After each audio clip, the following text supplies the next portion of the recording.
¿Qué tal? Muy buenas tardes, pasan unos minutitos de las 4, aquí empezamos este magazine, hoy más cortito de lo habitual, durante una hora hasta las 5. Vamos a acompañarles, informarles sobre lo que ocurre en la comarca. Es miércoles 3 de febrero, festividad de San Blas, fiesta en algunas localidades de la comarca del Bierzo.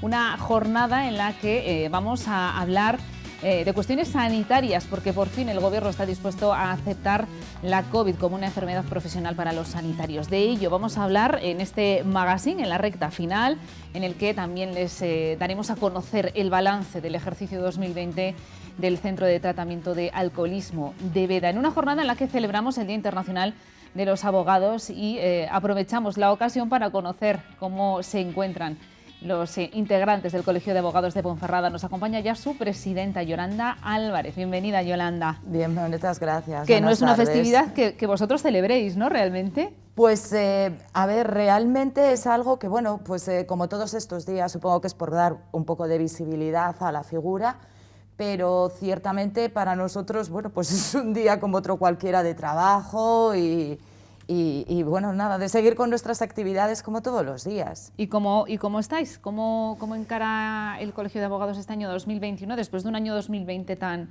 atípico y tan difícil para vosotros? Pues igual, sin hacer planes ni siquiera a medio plazo, sino más o menos lo que es el día a día. De hecho, bueno, pues seguimos con todas las cautelas y prescripciones sanitarias en cuanto a lo que es más o menos cierre de las instalaciones del colegio, solo con citas previas. El servicio de orientación jurídica sigue igual también con cita previa. Sí que lo hemos recuperado presencial, que en un primer momento se tenía que hacer solo telefónico, pero ahora ya lo hemos recuperado presencial y sin hacer planes, porque no podemos hacer planes. Entonces, bueno, pues hay muchas cosas que nos encantaría poder hacer, pero no podemos, siendo serios y sensatos, no podemos hacer ninguna planificación ni organización, pues ni de cursos presenciales, ni de lo que es la fiesta propiamente de la delegación, ni de otras muchas actividades que se celebraban, porque para luego tenerlo que cancelar, pues no. ¿Y cómo se refleja en el día a día de vuestro trabajo esta pandemia sanitaria? ¿Qué ha cambiado? Pues han cambiado muchísimas cosas y además en muy poco tiempo. Ha cambiado la forma de trabajar mucho, en el sentido de que no estábamos tan acostumbrados a trabajar tanto en línea o telemáticamente, por decirlo de alguna forma. Los juicios telemáticos, bueno, pues yo creo que han venido para en determinadas cosas quedarse,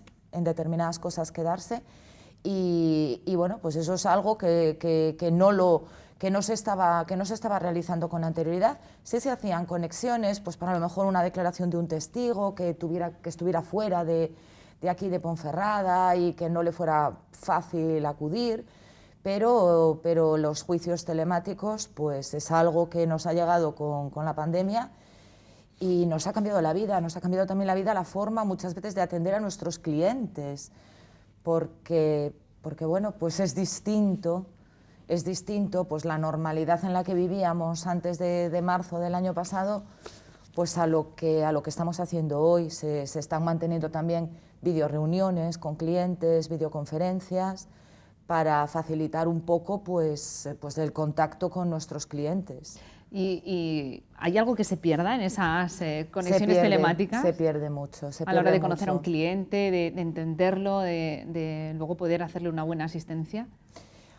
Se pierde porque hay matices que, por ejemplo, en los juicios hay matices en una testifical, en una declaración de un investigado, en una declaración de una parte, que se ven cuando estás allí, en directo. En una videoconferencia no se aprecia de igual manera, no se aprecia. Hombre, con un cliente es distinto, porque la relación que nos une con un cliente no es solo un momento determinado, como puede ser una declaración en un juzgado. Si a lo mejor hay algún tema que no ha quedado claro, pues vuelves a hablar con él hasta que se aclaran todas esas cosas. Pero yo creo que sobre todo hay un punto de percepción en lo que es lenguaje corporal, en lo que son muchas cosas, cómo se dicen las cosas, no lo que se dice, sino cómo se dicen las cosas, que sí que se pierde, se pierde. ¿Y las causas han cambiado? ¿Las causas han cambiado? ¿Qué es lo que llega ahora principalmente al juzgado? No, ¿Cuestiones laborales? No, igual, sí, a ver, igual.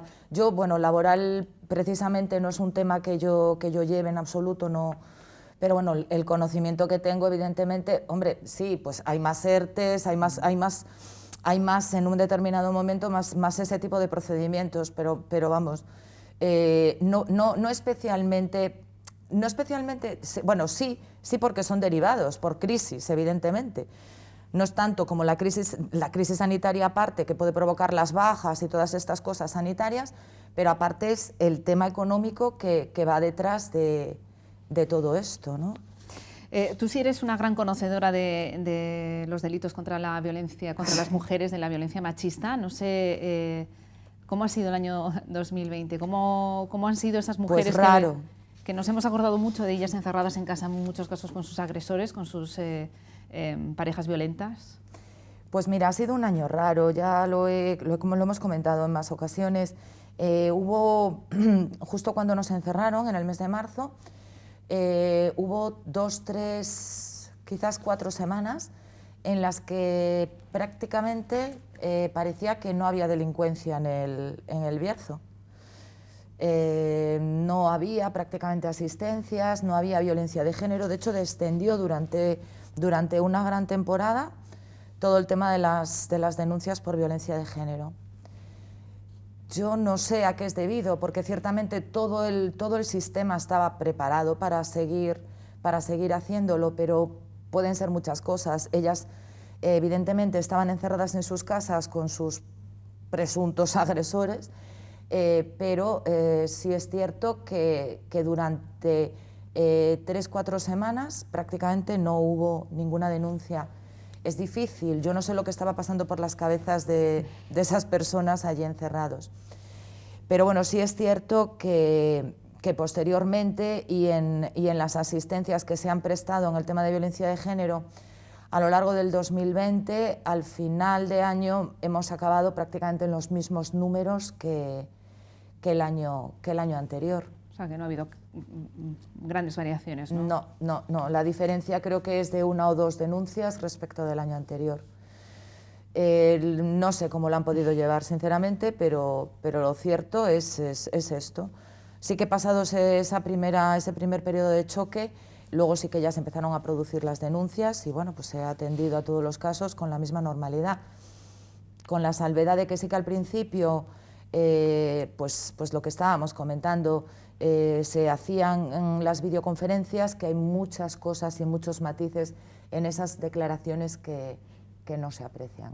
La verdad es que desde que en marzo se aplicara el estado de alarma, en el que todavía vivimos de momento hasta mayo, las cuestiones judiciales han cobrado un relieve importante por todas las personas que se saltan o no se saltan, si es legal ese estado de alarma, si no, la verdad es que vivimos en una permanente duda judicial, que se suele decir, pero al margen de esa cuestión, en un día como hoy, el Día del Abogado, que es una figura muy relevante ya en la sociedad, la del abogado, la abogacía, ¿cómo está el colegio? ¿Cuántos profesionales se ampara? Y no sé si tenéis alguna reivindicación o de momento vuestras necesidades están cubiertas. Pues bueno, nosotros más o menos tenemos un censo, el Colegio de Abogados, pues estamos en torno a los 1.700, 1.800, creo recordar, activos, colegiados ejercientes. Luego hay un número que no es muy alto en nuestra provincia de colegiados no ejercientes. Aquí en la delegación somos más o menos una cuarta parte, somos unos 260 en este momento ejercientes. Hay un pequeño número de colegiados no ejercientes. Nuestras reivindicaciones, pues tristemente de decir que seguimos con las mismas de siempre, aunque claro, también es una cosa que dices, pues en este momento, pues sí, pues hay otras prioridades, por supuesto, consideramos que hay otras prioridades, pero sí es cierto que si queremos luchar por efectivamente por una justicia cercana y por una justicia rápida y ágil y que dé soluciones al ciudadano, nuestra obligación es seguir haciéndolo y eso implica pues seguir reivindicando un juzgado a mayores para poder hacer el desdoble de las jurisdicciones, que nos ha sido sistemáticamente denegado.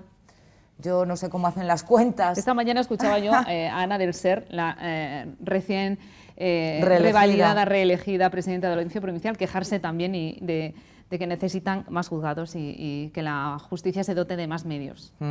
Sin embargo, es curioso, porque en las previsiones de la presidenta creo que no entra la ampliación de planta para Ponferrada. Claro, aquí cada uno va a reparar lo suyo.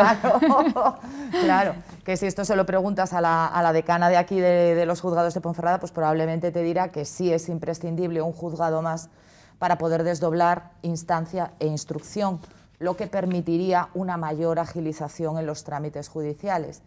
Y curiosamente también nos sorprendió pues el presidente del TSJ, el señor Concepción, diciendo que reclamaba un juzgado de lo contencioso administrativo con sede en Ponferrada. Eso también sería muy importante, porque se estima que en torno a 1/3 de los asuntos que llevan los juzgados de lo contencioso administrativo, que solo tienen sede en León, son asuntos de nuestro partido judicial. Lo que nos permitiría una mayor cercanía al juzgado y probablemente que ese número se incrementara, porque es distinto el coste económico para un ciudadano que tenga que acudir a un juzgado de León que tenerlo en su plaza.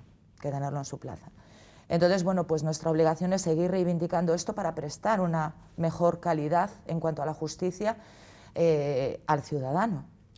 Pues son reivindicaciones, obviamente, que hacen suyas los abogados, pero que redundan, lógicamente, en la prestación de la justicia que recibimos todos los ciudadanos. Yolanda, gracias por venir a celebrar este día con nosotros. Ha sido un placer tenerte aquí en los estudios de la 8 Bierzo. Mucha suerte y feliz Día Internacional del Abogado. Ahora lo puedes incorporar en tu agenda de celebraciones, que nunca está de más tener muchas cosas que celebrar. Evidentemente, mejor celebrar todo. Muchas gracias. Y nos vamos a ir inmediatamente al campus, porque a las 4:30 tiene clase el profesor Manuel Cuenya, escritor que está a punto de poner en marcha un nuevo taller de escritura. ¿Qué tal, Manuel? Bienvenido. ¿Qué tal? ¿Cómo estás? Bien. Se pone en marcha el 18 de febrero. Cuéntanos, la verdad es que aprender a escribir y hacerlo bien es un oficio, no es un trabajo, es un oficio muy complicado. ¿Qué pautas das tú a los alumnos, a las personas que participan en este taller? Pues sí, realmente se insiste mucho en que es un oficio y realmente es complicado y requiere de mucho entrenamiento y sobre todo yo insisto mucho en una lectura analítica, en una lectura crítica de los textos que se van a trabajar, de los relatos que se van a trabajar y después una escritura y una reescritura de los mismos, ¿no? Aplicando lo que se llama la precisión lingüística y la economía narrativa. Sobre todo este curso está orientado desde un nivel intermedio, después de un nivel inicial, orientado fundamentalmente a lo que son los microrrelatos, a lo que son las microficciones, aunque también vamos a abordar cosas de periodísticas, como de columnas de opinión, que yo creo que es muy interesante, y también cómo a través de imágenes se pueden suscitar historias y escribir esas mismas historias. Con lo cual, bueno, pues invitamos a la población en general a que se inscriba en estos cursos, que son cursos de extensión universitaria y que se van a impartir tanto en el campus de Ponferrada como en León, en el Centro de Idiomas de la Universidad de León. Bueno, está pensado sobre todo pues, para estudiantes, pero yo no sé si detrás de un buen lector siempre hay un escritor frustrado. ¿Tú qué opinas, Manuel? Pues opino que sí, porque lo que no es garantía de que un buen lector acabe siendo un escritor, pero yo creo que es el primer paso. Alguien que no lee, y no lee, como digo, con espíritu analítico crítico, difícilmente puede escribir, porque evidentemente casi todo lo que lo que escribimos hoy está escrito y reescrito, incluso de mejor manera. Ya sé que eso no es muy halagüeño decirlo, pero evidentemente yo creo que hay que conocer, como en todas las disciplinas, todo lo que se ha escrito en la medida de lo posible y eso tenerlo integrado, ¿no? Porque si no, uno tiende a repetir lo que ya está escrito y de una forma mejor dicha, ¿no? Así que, bueno, insistimos mucho en muchas lecturas, sobre todo, y esa reescritura, con lo cual insisto mucho más allá de un talento que, bueno, lógicamente pues hay gente que está un poco dotada para la escritura o para otro tipo de artes o disciplinas, pero sobre todo, insisto, se trata de mucho entrenamiento, de mucho trabajo y que la inspiración nos sigue trabajando, ¿no? Es un taller que también se imparte en León, en el campus del Bierzo, y ya para terminar, que vas mal de tiempo, ¿cuáles son los errores habituales con los que te encuentras? Alguien que empieza a escribir, ¿qué errores solemos cometer? Yo siempre lo digo porque obviamente nosotros trabajamos con la palabra, que escribir cortito es mucho más difícil que enrollarse, porque al final la literatura, ¿no? Métele literatura a este texto. Siempre es más fácil que... por eso el microrrelato es muy complicado, porque tienes que buscar siempre las palabras concretas. Pero, ¿cuál es el error que comúnmente encuentras tú en tus talleres de escritura?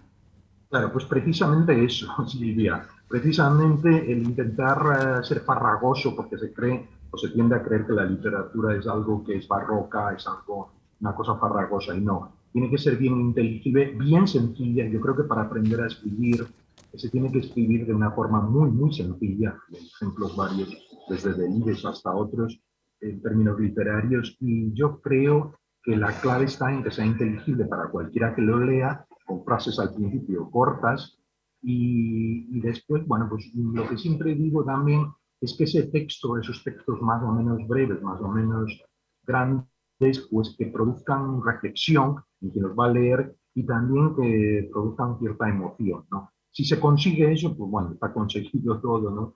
Entonces, insisto mucho, sí, que los primeros problemas que se suelen tener a la hora de escribir textos es eso, hacer textos farragosos, textos que no se entienden muy bien, que no se sabe muy bien lo que ahí se quiere decir. Entonces, el primer punto yo creo es desentrañar todo eso e intentar escribir de una forma de lo más sencilla posible, que eso no quiere decir que no sea bien, bien profunda y que llegue a todos los lectores.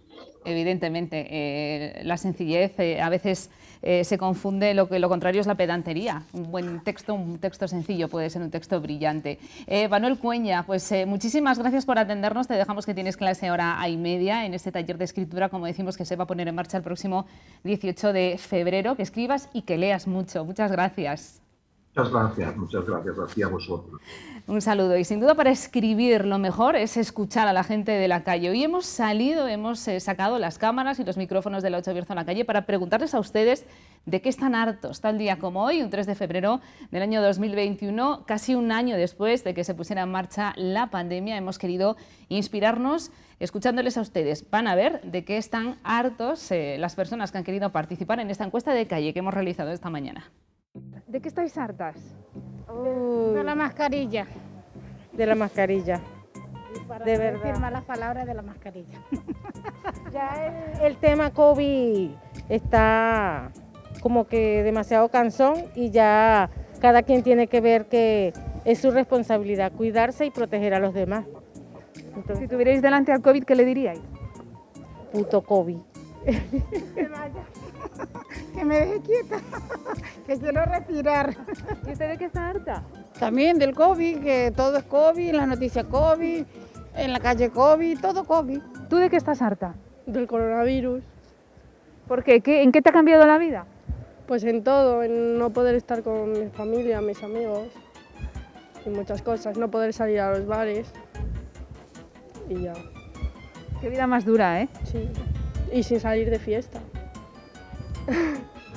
O sea, que estás harta del coronavirus. Y si pudieras darle un mensaje, ¿qué le dirías? Que se vaya. Ay, pues yo estoy harta de esta pandemia, de verdad. De que estemos desmotivados, de que la vida sea diferente, de que la gente fallezca, de que la gente se ponga mala, de que tengamos tantísimas restricciones. Y bueno, pues que acabe lo antes posible con las medidas de las vacunas y con un esfuerzo de todos. Cada día cuesta más, ¿no?, sobrellevar esta situación. Pues sí, porque parece que no, pero psicológicamente nos afecta mucho. Del año pasado y ya casi del nuevo, fíjate. Se acaba de empezar. Sí, pues mira, ya como vamos. De no poder tomar un café dentro de una cafetería, de todo. De todo. De salir a la calle y que parezca esto el desierto del Sáhara. Muy poca actividad, muy poca relación social. Bastante pena casi todo. Les estamos pidiendo que se desahoguen. ¿De qué están hartos? De todo. No queda nada que no estemos hartos. Estamos hartos de todo. ¿A qué te refieres de que estamos hartos? A ver. ¿De qué están cansados ya? ¿Cómo les ha cambiado la vida? ¿Qué no pueden hacer que les gustaría hacer? Pues salir y, no sé, salir y ir al bar y andar por ahí. Ahora no puedo salir. Tengo un sofá que lo tengo roto ya de estar tumbado. Libertad, ¿no? Necesitamos un poco de libertad. Y hartos de todo lo que hay, políticos y demás, y todo. O sea, que no queda nada. ¿Qué pasa con el banco? ¿Algún problema? Otro impuesto nuevo. También estamos hartos de los impuestos. O sea, que más impuestos. Bueno, pues que tengan un buen día y si pudieran cambiar algo, ¿qué cambiarían? A ver, para cambiar este ritmo de vida que tenemos. Volvemos a lo mismo, todos los políticos. Que no quede ni uno, ¿eh? Pero es que ni uno. Y sobran la mitad de los que hay. ¿Para qué quieren dar tu político si no hacen nada? Hartos de estar en casa y de estar mal encima, claro. Claro. Del confinamiento, claro. De que lleguen las 8 y todo el mundo para casa, ¿eh? ¿Y qué vamos a hacer? Y de que no lleguen las vacunas. A ver qué es lo que pasa con las vacunas. Y que nos explique mejor también lo que son las vacunas. Para que no haya tanta duda, ¿verdad? Claro. La lista de hartazgo es importante. Claro. Bastante importante, yo diría yo. Y la gente ya se está cansando un poquito y a ver cómo acaba esto, claro. Esto va a acabar muy mal. Esto va a acabar muy mal, ¿eh? Están cerrando muchísimos negocios y esto, la gente... Hay gente que se suicida, hay gente que, bueno, esto va a acabar, como sigamos así, no sé lo que va a pasar. Mayores, jóvenes, estoy preguntando de qué estáis hartos. Cada uno está harto de una cosa. ¿Vosotros de qué? De que vaya tan mal la economía gracias a la pandemia y tanto confinamiento y cierre y abre. Pero bueno, así estamos todos, sin trabajo y sin nada para comer ni nada. Aparte de eso, de que nos sube todo, la luz, el agua, el gas, todo. Y si no se puede trabajar ni nada, ¿cómo vamos a pagarlo? Si no hay trabajo. Y tampoco intentan hacer nada porque la gente hace lo que le da la gana también. Que se está afectando la situación derivada del COVID, sobre todo económicamente. Sí, yo creo que sí. Sin trabajo, nos suben todo y es lo que hay. Caballero, ¿y usted de qué está harto? Quéjese, aproveche el micro de la tele para quejarse. ¿De qué está usted harto? Bueno, de momento de nada. Hay que seguir viviendo, tranquilidad. Y lo que nos toque y lo que nos mandan. O sea, resignación. Claro, no más. Y adelante. O sea, usted no está harto de la mascarilla, de no poder salir, de no poder ir al bar con libertad. Usted lo lleva bien. Cansa uno, pero no queda otra que asimilarlo. ¿De qué estamos hartas? Yo concretamente de no poder trabajar mi negocio a fondo como lo hacía antes. De no poder salir más. En fin, es que yo creo que es lo que todo el mundo pensamos. La situación derivada del COVID, en el hartazgo de la gente, ¿no? Por supuesto. Y el no poder trabajar, eso, pararse, terminar un trabajo y no tener opción de poder entrar en otro sitio. Y un poco hasta aburridos también de la situación en general, ¿eh? De no poder salir, de no ver a los seres queridos, de no poder disfrutar. Por supuesto. Yo tengo mi hija en Madrid y claro, no pueden venir lo que les gustaría. Es así. Pero es lo que hay y nos adaptamos, ¿qué remedio? ¿Qué le pides al 2021? ¿Qué te gustaría recuperar de lo que no puedes hacer? A ver, pues para todos, que se marche el virus, que se marche el COVID y que, a ver, Ponferrada, que yo vivo aquí en Ponferrada, y los bares, que tengan vida, todo, claro, y que podamos vivir en paz, no con este virus. Por favor, utilizar el micrófono para desahogaros. ¿De qué estáis hartas? Estamos hartas del encierro, de los horarios, de las restricciones, del COVID, de no poder abrazar a la gente, de no poder ir a tomar algo tranquilamente a la hora que nos dé la gana y de todo eso, hija. De tener que estar pendiente de a qué hora puedo sacar al perro, ¿no? Bueno, yo vivo en un pueblo, entonces no tengo tanto problema con eso, pero vamos, pero sí el rollo de poder ir a cenar tranquilamente, ir a ver, yo qué sé, ¿no? ¿Sabes? Poder ir tranquila a los sitios, entrar y no poder abrazar. Que no te dé miedo, sobre todo estar con la gente, darles un abrazo, no sé, sentarse a cenar con la familia sin tener el miedo del tema del COVID, eso es lo que más... Y de que la gente no respete lo que tiene que respetar. Eso también, estamos muy hartas. De que hagan fiestas ilegales, de que no respeten, de que no tengan empatía con los sanitarios, ni con la gente mayor, ni con nadie. Eso es lo que más me toca a mí un poquito. Bueno, la lista es larga, ¿eh? Bueno, sí, mucha. Pero yo creo que ya nada más. No sé, pensando ya, creo que lo hemos dicho todo. Bueno, la situación nos ha cambiado tanto la vida a todos, ¿verdad? Que es imposible no estar harto o por lo menos desear recuperar aquello que hacíamos. Exactamente. Es que eso es lo nos hace que... valorar un poco lo que teníamos. Éramos felices y no lo sabíamos, ¿sabes? Eso lo he leído en algún sitio y me quedé un poco así, digo, tienes razón, porque cuando tienes las cosas no las valoras, ¿no? Ahora en cambio, pues te das cuenta de, bueno, eso, de la libertad de poder salir, entrar, de, no sé, de ver a la gente, de hablar de cerca, me refiero a abrazarte, darte besos, todo eso, que ahora pues no podemos tener, ¿no? Sobre todo con la gente mayor, o los abuelos, los padres.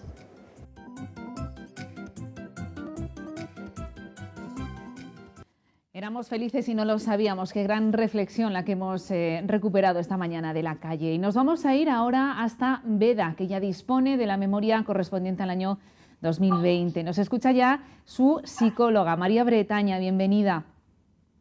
Hola, buenas tardes, bien hallada.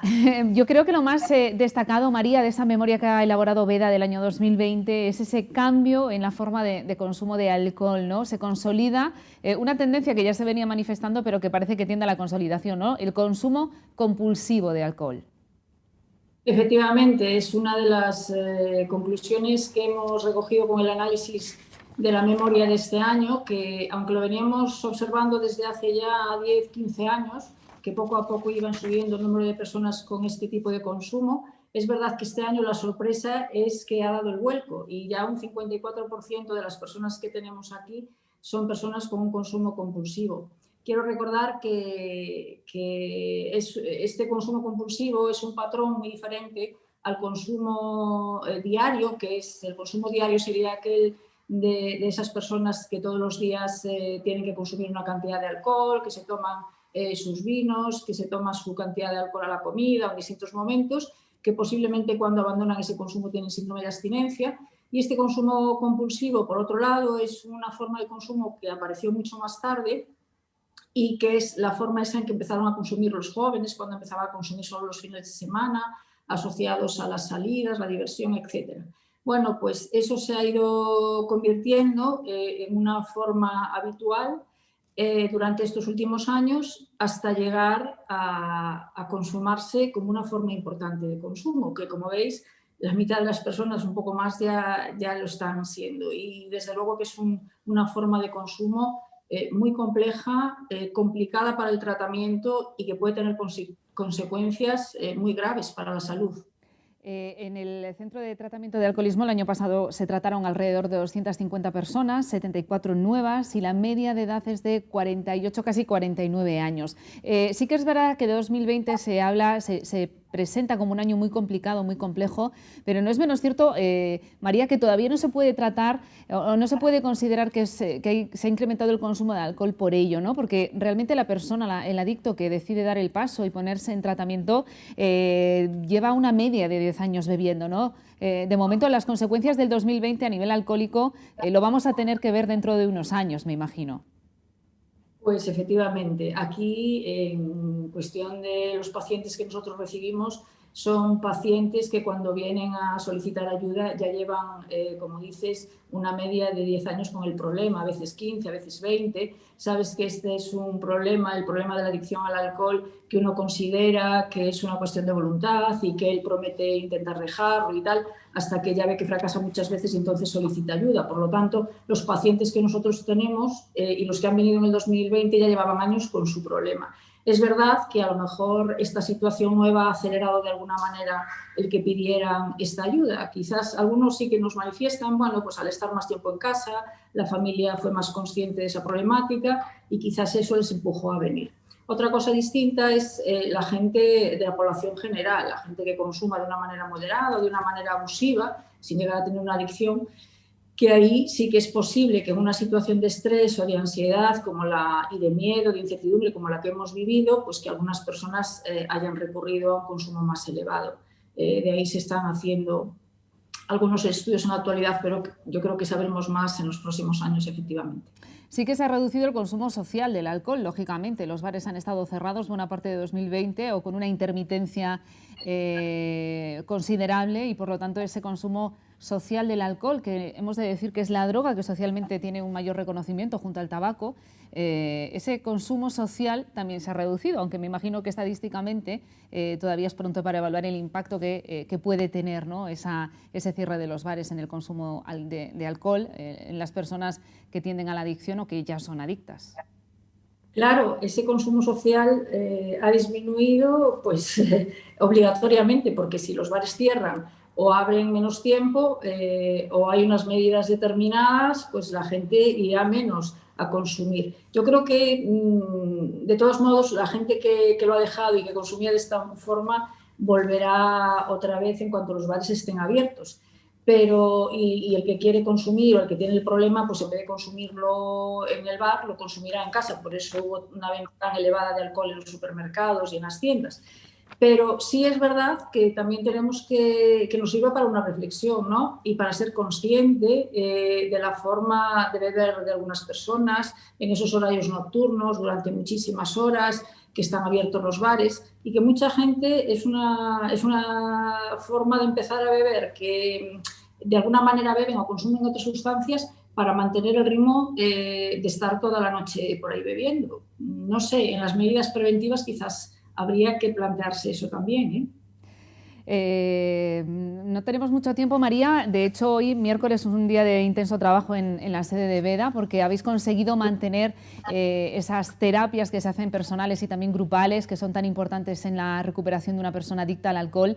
Desde junio, desde el mes de junio, después de ese primer parón inicial, habéis recuperado. La gente se ha adaptado bien a las nuevas tecnologías y la terapia. Pues mira, sí, estamos contentos en ese sentido. Muy cansados, tengo que decir, porque ya lo hemos visto ahora, el tema de la técnica tiene también su dificultad. Pero es verdad que la gente se ha apuntado y estamos manteniendo los grupos de terapia, perdón, llevo hablando toda la mañana, llevamos atendiendo los grupos de terapia por videollamada, las atenciones individuales, las citas individuales con la gente también a través del teléfono y por videollamada, y esto nos ha permitido continuar con el tratamiento de estas personas y no parar en ningún momento. Y quiero decir a las personas que nos estén escuchando que a veces llaman y se quedan un poco confusas y con miedo, pero ¿cómo es? Si lo tengo que hacer a través del teléfono. Pues estamos teniendo una acogida importante. Evidentemente, todos, los pacientes y los profesionales, los primeros, desearíamos tener un contacto físico más directo. Pero si eso no es posible, tengo que decir que los grupos se están manteniendo muy bien, están cumpliendo con la labor terapéutica que tienen, las personas se reúnen semanalmente en ellos y hemos tenido muy pocas bajas por eso, solamente alguna persona puntualmente que no podía acceder a estos medios o que tenía un poquito más de dificultad, pero no más allá de 2 o 3 personas.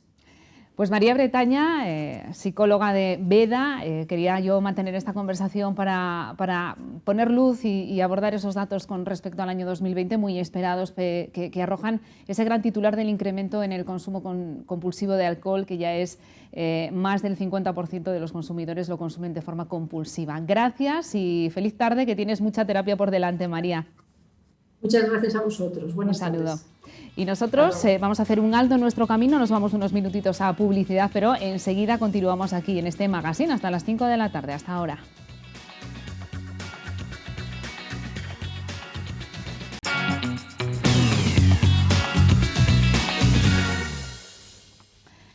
Continuamos en este magazine después de esta pequeña pausa para la publicidad, de escuchar esos datos que deja Veda con respecto al año 2020. Nos vamos a hablar de una cuestión muy diferente, vamos a hablar de cultura y de un personaje histórico donde los haya y que sigue vigente, como es Napoleón. Estamos hablando de un proyecto al que se acaban de sumar Cacabelos y también Ponferrada, esas rutas napoleónicas, ese proyecto Napoptec. Vamos a escuchar y hablar con su coordinador, que nos escucha desde Vitoria. Íñigo, ¿qué tal? Bienvenido.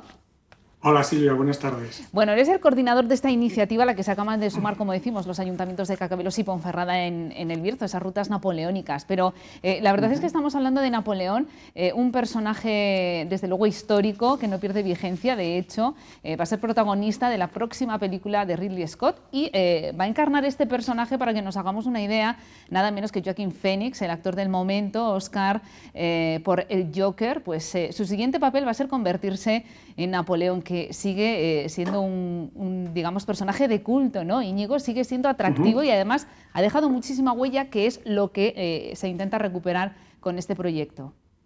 Sí, efectivamente, es uno de los personajes históricos más buscados. Dicen que es el segundo después de Cristo en Internet. Y además se da la circunstancia de que este año 2021 celebramos el bicentenario de su muerte en la isla de Santa Elena. Entonces, bueno, va a ser un año, si el COVID lo permite, ¿no?, de grandes exposiciones, biografías, esta película que comentas y otro tipo de eventos. Y entonces, bueno, pensamos que era un momento para poner en valor todo ese patrimonio que tenemos de esa época. ¿Y en qué puede consistir? Porque este es un proyecto en el que hemos de decir que participa España, participa también Portugal, incluye a toda la península ibérica, y de lo que se trata sobre todo es de poner en valor esos vestigios históricos que todavía conservamos de esas estrategias militares, ¿no?, que diseñaba Napoleón. Exacto, efectivamente, aunque la presencia de los franceses no llegó ni a 5 años, la verdad es que la impronta que dejaron es muy importante, no solo en los acontecimientos históricos, sino luego en temas desde el derecho, la Constitución de Cádiz, la emancipación americana, bueno, hay un montón de temas.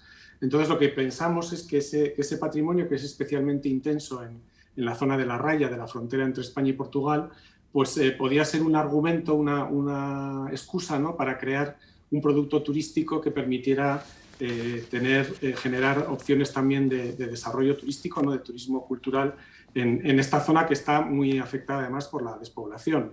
Y no solo pensando en la historia en torno a Napoleón, sino en todos los otros recursos que tiene la zona, desde el paisaje, la gastronomía, los vinos, etcétera, ¿no? Hacer con todo eso un buen producto turístico. Y en eso estamos.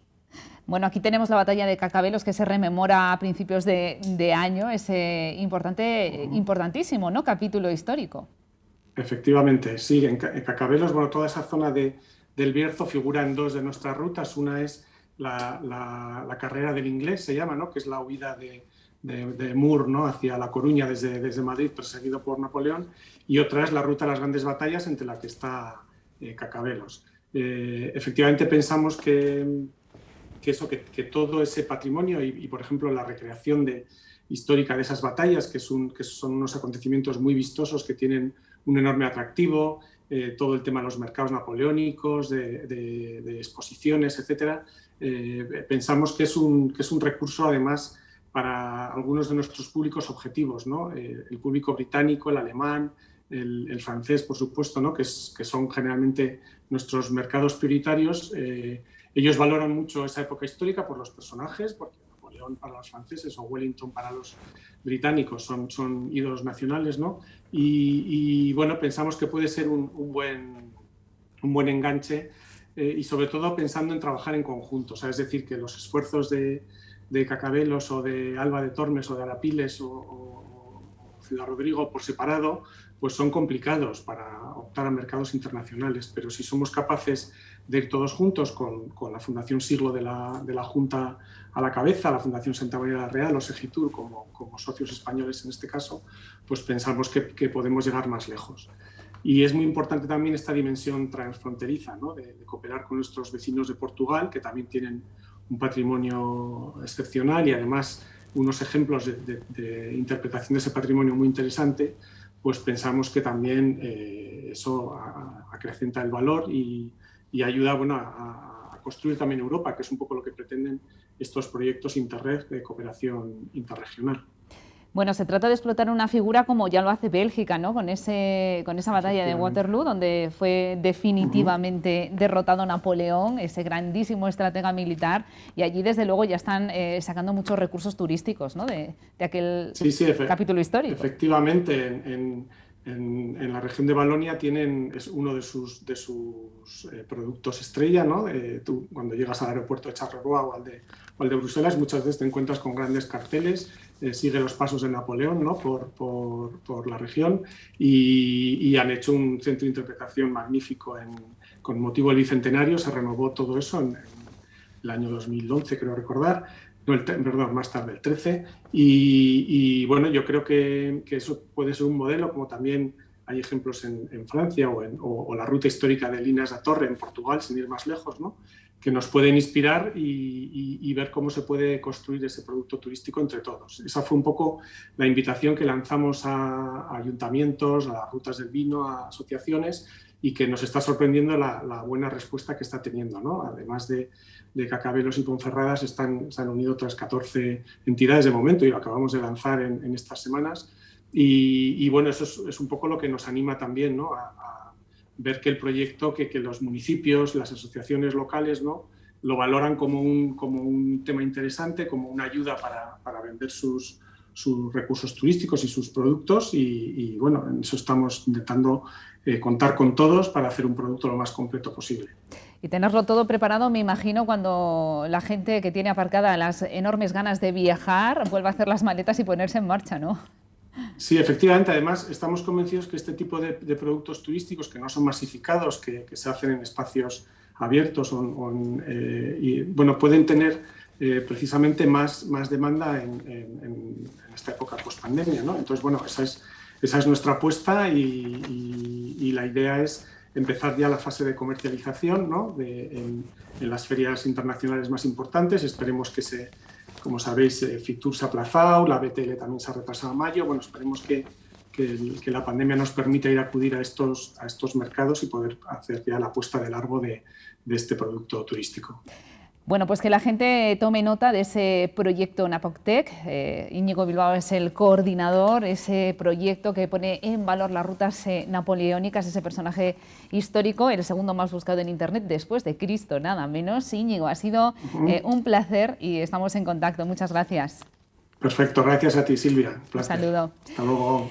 Bueno, y a punto de terminar este magazine, vamos a hacernos eco de ese gran titular que en las últimas horas nos dejaba el Gobierno, la consideración de la enfermedad profesional derivada de la COVID. Ha sido una larga demanda de los sindicatos, así que por fin se ha conseguido. Las peleas cuesta mucho conseguirlos, pero hay que felicitar también a las personas que lo consiguen. Una de esas personas personifica a uno de los sindicatos que más ha trabajado por esta cuestión, es CESIF. Nos acompaña ya en el estudio su representante, responsable de Sanidad de CESIF en la provincia de León. Carlos, bienvenido.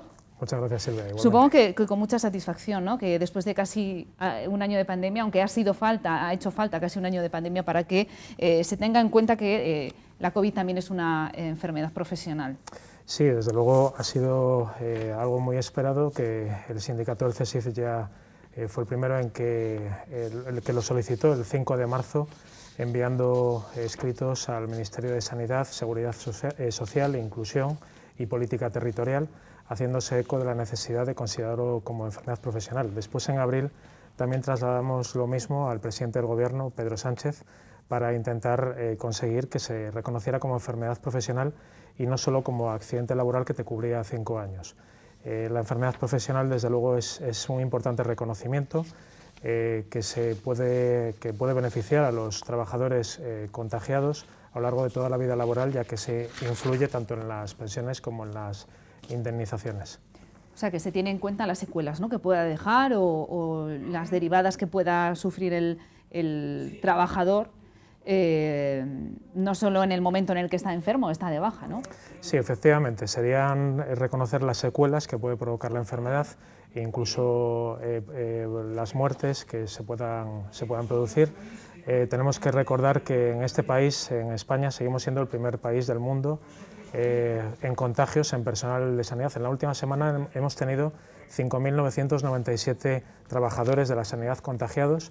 En lo que llevamos de pandemia, llevamos más de 118.000 trabajadores de la sanidad, entre sanitarios y personal no sanitario, y desde luego es algo muy reclamado que se desarrollara o se contemplara en el Real Decreto 664/1997 de enfermedades profesionales, como esta enfermedad, como lógicamente un virus, o sea, una enfermedad contagiosa biológicamente.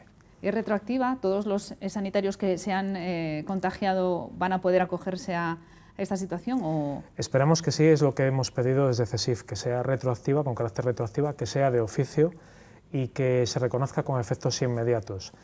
Creemos que todos los profesionales que han sido contagiados también tienen todo el derecho y es más, valoramos todavía insuficiente la medida que se ha desarrollado, ya que creemos que se debe extender a otros trabajadores que por su ámbito laboral tienen contacto directo con el virus, ¿no?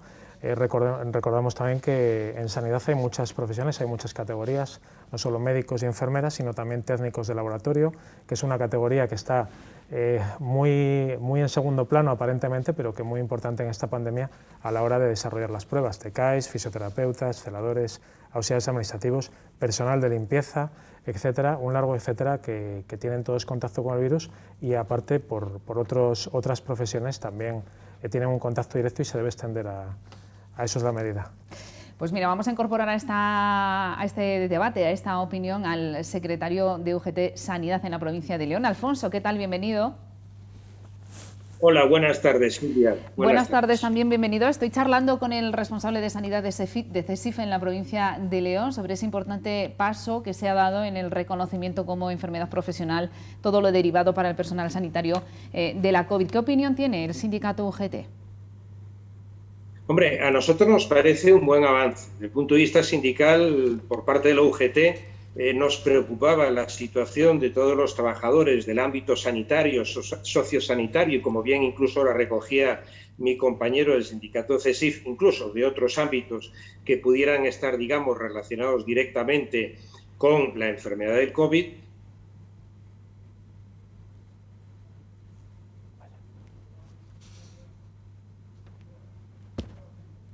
Tenemos problemas para escuchar esta conexión. La verdad es que las nuevas tecnologías tienen estas cosas, son imprevisibles. La opinión del responsable de UGT en la provincia de León. Bueno, me imagino que el sentir, Carlos, es unánime, ¿no? En la profesión es un avance importante, es una contingencia que ha surgido, la pandemia, pero evidentemente parece que ha venido para quedarse, que hay un antes y un después en todo lo que está ocurriendo y que evidentemente tiene que quedar reflejada de alguna manera esa protección a ese colectivo que tanto nos está cuidando y que la sociedad, no solo hay que aplaudir, ¿no? Hay que dar pasos en firme para reconocer el trabajo que se está haciendo. Efectivamente, sí, es un paso que ha venido para quedarse. Esperamos que, bueno, sabemos que es positivo, muy esperado por todos los trabajadores. Como antes te comentaba, las cifras son alarmantes en este país respecto al contagio. Sí que el conjunto de los trabajadores pedimos medios y más personal para poder seguir trabajando. Y sobre todo que se contemple también la posibilidad de contratar más profesionales o hacer más atractiva, incluso hablando de nuestra comarca del Bierzo, para poder atraer profesionales a esta zona y evitar que se fuguen a otras comunidades autónomas, ¿no? Por mejoras de contrato, etcétera. Sí que es aplaudida en todo el sector y viene a dar un paso más sobre lo que te comentaba antes del accidente laboral, que solo recogía un periodo de 5 años. Esto ya es permanente y contempla las secuelas que puedan derivarse del ejercicio de tu profesión. Es decir, que veremos a personas, quizá, esperemos que no muchas, pero que se estirará la categoría de retiro por COVID, ¿no? ¿De jubilación por COVID o de retiro por COVID? Sí, veremos a ver cómo se desarrolla, pero podría contemplarse esa posibilidad en el futuro, sí. Evidentemente hay efectivamente retiros o jubilaciones anticipadas por enfermedades profesionales y esta podría ser uno de los motivos. Estamos viendo, y todavía es muy pronto, viendo todo tipo de secuelas a nivel de articulaciones distales, Eso te iba a preguntar, para que la gente se haga una idea, ¿qué secuelas está dejando la enfermedad entre Ahora es muy pronto todavía para verlo, pero bueno, sí que está algunas afectaciones respiratorias en alguna gente, no en todos. Como ya sabemos, hay muchos asintomáticos y que lo pasan sin mayores problemas, pero sí que está dejando a veces afectaciones en las articulaciones distales, vasculitis, patologías derivadas del ámbito circulatorio, respiratorio también. Entonces, bueno, es un poco pronto, pero es lo que estamos viendo ahora mismo y todo eso tiene que ser estudiado y reconocido también. Vamos a ver si podemos escuchar a Alfonso. Alfonso. Hola, buenas tardes. Parece que hemos recuperado la conexión. Efectivamente, nos quedan este mundo de la... 5 minutitos, así que no vamos a perder ni un segundo. Supongo me decías que es un paso adelante, ¿no?, en todas las reivindicaciones que el colectivo sanitario está haciendo después de esta situación que se va a dejar un antes y un después en el sistema sanitario español. Pero esto es un paso adelante para el sindicato UGT. Naturalmente. Lo primero que hay que mencionar, que nos agrada, es que contemple a todos los trabajadores, digamos, sanitarios y no sanitarios, tanto del sistema de sanidad pública como privada, incluso, lógicamente, también aquellos trabajadores sociosanitarios, en una palabra, personas o trabajadores, perdón, que están trabajando en las residencias mayores, en ayuda a domicilio, sin diferenciar ningún tipo de categoría profesional, que eso es importante.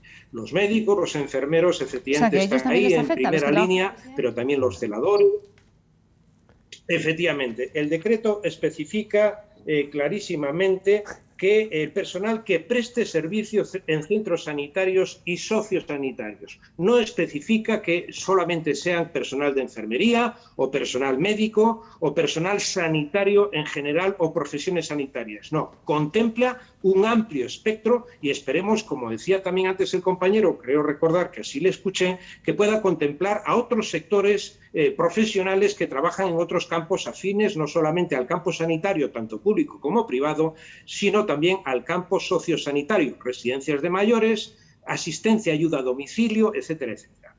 ¿Qué secuelas os estáis encontrando? ¿Cuáles son los principales problemas que está dejando la COVID entre el personal sanitario, que me imagino que trabaja en primera línea, sanitario y sociosanitario, gracias a la matización, están en primera línea y en muchos casos la carga viral puede ser más elevada que la que nos podamos introducir cualquier ciudadano? Bueno, aparte de los problemas de tipo orgánico, vamos a decirlo así, que probablemente ya se habrán mencionado, lo que más nos asusta en estos momentos son esa carga, esa tensión psicológica que están recibiendo todos los trabajadores, y repito, todos los trabajadores del ámbito sanitario. Estamos en una situación de alarma y probablemente no nos estemos dando cuenta, ni ellos mismos, de las situaciones de ámbito psicológico graves en las que pueden estar entrando.